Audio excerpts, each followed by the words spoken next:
வணக்கம் நண்பர்களே, விவேகம் விப்ளேஸ்லேருந்து டாக்டர் ஆனந்தராஜ். இன்று ராமவதாரம் என்ற நூலை எழுதிய கம்பர் என்ற புலவரை பற்றி பார்ப்போம்.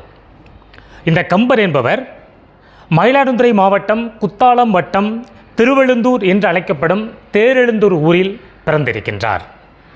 இவர் குழந்தையாக இருக்கும் பொழுது காளி கோயிலுக்கு அருகில் உள்ள கம்பத்தின் அடியில் கிடந்தமையால் இவர் கம்பர் என்று அழைக்கப்பட்டார் என்று குறிப்பிடப்படுகிறது. கம்பர் நூலாசிரியரும் கவிஞரும் மிகச்சிறந்த புலவரும் ஆவார். இவர் எழுதிய ராமவதாரம் என்ற நூல் பிற்காலத்தில் இராமாயணம் என்று அழைக்கப்பட்டது.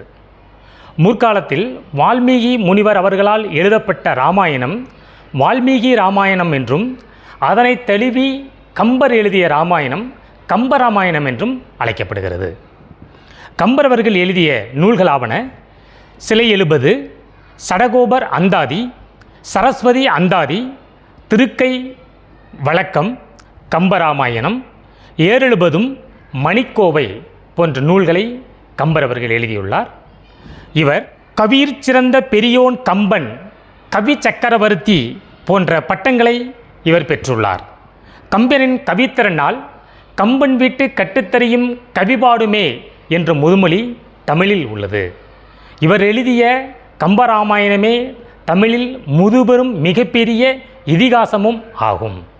இவரை பாரதியார் அவர்கள் கல்வி சிறந்த தமிழ்நாடு, புகழ் கம்பன் பிறந்த தமிழ்நாடு என்று போற்றியுள்ளார்.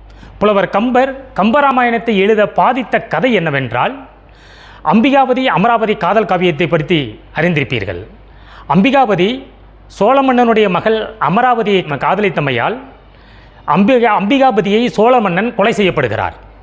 அதனை இழந்த அவரது பெற்றோர் எவ்வளவு துயருற்றார் என்பதை அறிந்து இந்த கம்பராமாயணத்திலும் ராமன் தான் தந்தையை தசரதனை பிரிந்த துயரத்தை கண்டும், ராவணன் இந்திரஜித்தை பிரிந்த துயரத்தை கொண்டும் எவ்வாறு அவர்கள் பாதிக்கப்பட்டார்கள் என்பதை குறிப்பிடுவதே இந்த கம்பராமாயணம்.